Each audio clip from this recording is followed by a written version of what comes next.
Oke guys, assalamualaikum warahmatullahi wabarakatuh. Ketemu lagi dengan saya Fauzan. Saya lagi di tempat kerja ini, pengen cerita dikit tentang musim-musim yang ada di Jepang nih, sebagai informasi mungkin kali ya buat teman-teman yang mau ke Jepang. Yuk, sebelum kita ngobrol-ngobrol, kita beli minum dulu yuk. Susah amat ini.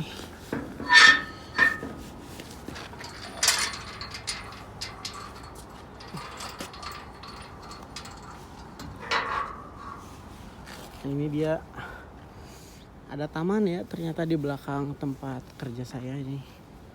Kebetulan saya ini lagi kerja di pembongkaran kayak sekolah gitu, pembongkaran bangunan sekolah.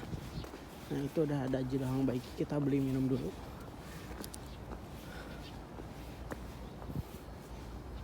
Beli mana ya? Pengen yang seger-seger kali ya. Ada Fanta, ada Coca-Cola, ada Real Gold. Kita beli yang itu tuh, yang Real Gold tuh 130 yen gitu.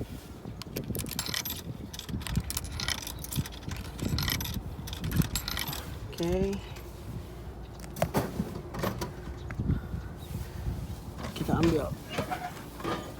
Oke, kita nyari tempat duduk dulu biar agak nyantai. Itu ada kursi buat duduk. Nah ini taman yang ada di belakang. Nah ini di sini nih, saya lagi ngebongkar bangunan dan udah mulai bangunannya udah hancur, udah lagi di gara itu apa ya, batu-batunya lagi diangkutin. Nah, ini ada tempat duduk nih, kita duduk dulu, pengen cerita dikit. Loh, kok ada kunci ya? Itu gak tau kunci punya siapa, saya biarin aja kali ya. Oke. Tuh, kalau kerja di luar ruangan tuh kayak gini. Kalau dingin kedinginan, panas kepanasan. Cuman alhamdulillah hari ini cuacanya agak anget, nggak terlalu dingin. Kita buka dulu helmnya bentar. Ini saya lagi istirahat jam 3 atau istirahat ketiga ini, atau istirahat terakhir ya. Rambut ini udah nggak keurus nih kalau kerja di lapangan. Oke, kita minum dulu nih.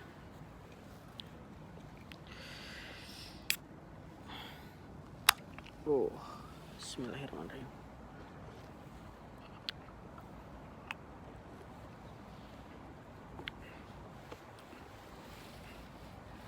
Nah,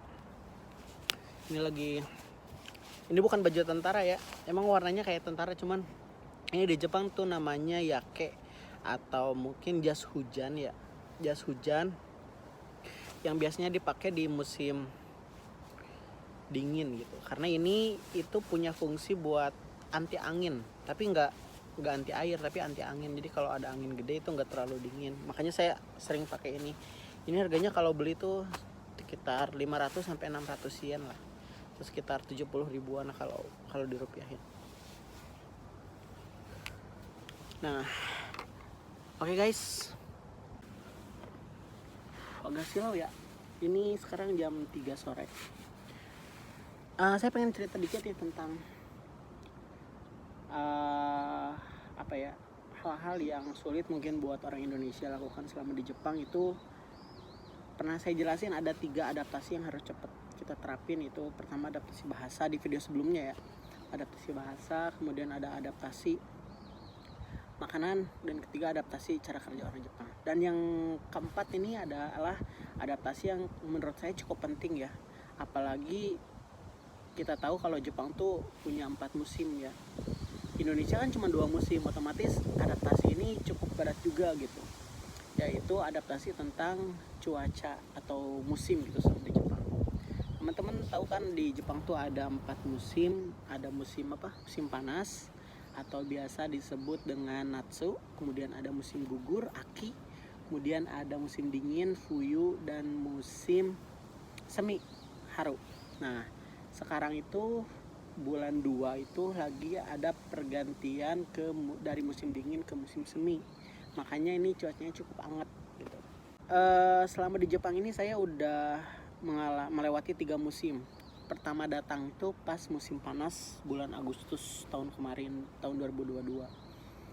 Musim panas di Jepang tuh gimana ya, panasnya tuh beda banget sama panas di Indonesia. Di sini tuh panasnya tuh agak menyengat, pertama, kedua terus lembabnya tuh pokoknya panas banget lah. Apalagi, tapi saya belum ngalamin kerja di musim panas. Jadi pas datang ke sini tuh sebulan pertama tuh saya di training center, dan memang kegiatan sehari-harinya tuh dalam ruangan, jadi gak terlalu kerasa gitu panasnya. Cuman ketika pulang dari training center mau ke Apato tuh panas banget di jalan. Jam 7 pagi tuh udah kayak jam 10 lah. Jam 7 pagi itu udah kayak jam 10 siang di Indonesia panasnya tuh.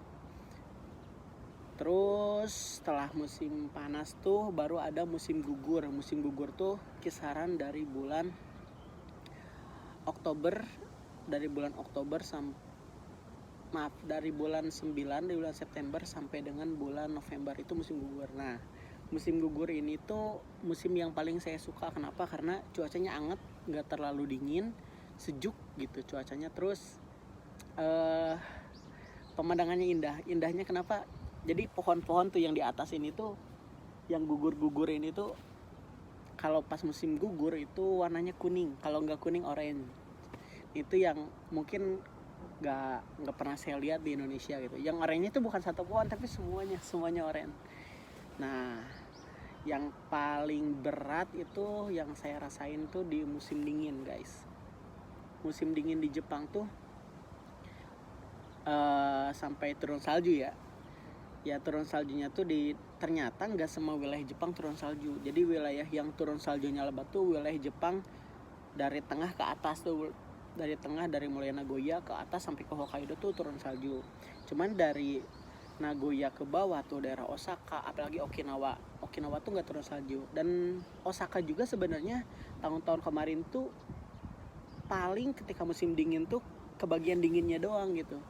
Cuman musim dingin tahun ini tuh katanya salah satu musim dingin terdingin di Jepang selama 10 tahun terakhir. Makanya Osaka pun turun salju gitu. Nggak seperti tahun-tahun sebelumnya. Kerja di musim dingin itu wah berat banget ya. Beratnya tuh ya otomatis pakaian kerja tuh harus berlapis-lapis ya. Saya tuh kalau kerja di musim dingin itu 5-6 lapis untuk baju, celana itu sampai 3 lapis karena dingin banget. Nah, setelah musim dingin itu baru ada musim semi. Musim semi itu kayak hari ini ya, kayak akhir bulan Februari itu udah mulai peralihan ke musim semi. Musim semi itu nanti pohon-pohon ini udah mulai bermekaran nih. Ini kayaknya pohon sakura deh. Ini nanti akan tumbuh pohon sakura sekitar di bulan 4 katanya. Bulan 3 baru muncul kuncupnya, bulan 4 tuh udah rindang semuanya sama sakura. Kayak gitu, guys. Jadi buat yang teman-teman yang mau ke Jepang, atau buat teman-teman yang punya alergi dingin, kayaknya Jepang gak cocok deh buat teman-teman. Kasian gitu, karena dinginnya tuh dingin banget, suhunya bisa sampai minus gitu. Osaka pun suhu terdingin tuh bisa sampai -4 atau -5 derajat yang saya rasain di tahun ini ya. Apalagi kalau Hokkaido tuh bisa -20 derajat, dan itu air minum, bukan air minum ya, air yang ada di pipa tuh bisa sampai beku gitu. Kalau di Osaka enggak. Ya gitu sih guys, buat teman-teman yang pengen ke Jepang, persiapkan mentalnya, persiapkan fisiknya buat bisa adaptasi di suhu-suhu ekstrim gitu ya. Itu sih yang pengen saya tekankan gitu, karena pasti kaget ketika datang ke sini, karena kagetnya banyak hal gitu yang tidak ada di Indonesia, di sini kita harus ngalamin gitu. Kayak gitu sih ya. Buat teman-teman, makasih banyak yang udah nonton video-video saya. Kalau teman-teman ingin bertanya silahkan klik di komen. Kemudian kalau misalkan yang suka sama video ini boleh di like, boleh di share. Kalau yang gak suka dislike juga gak apa-apa, biar saya nanti bisa bikin video yang lebih bagus lagi gitu. Terima kasih. Assalamualaikum warahmatullahi wabarakatuh. Bye.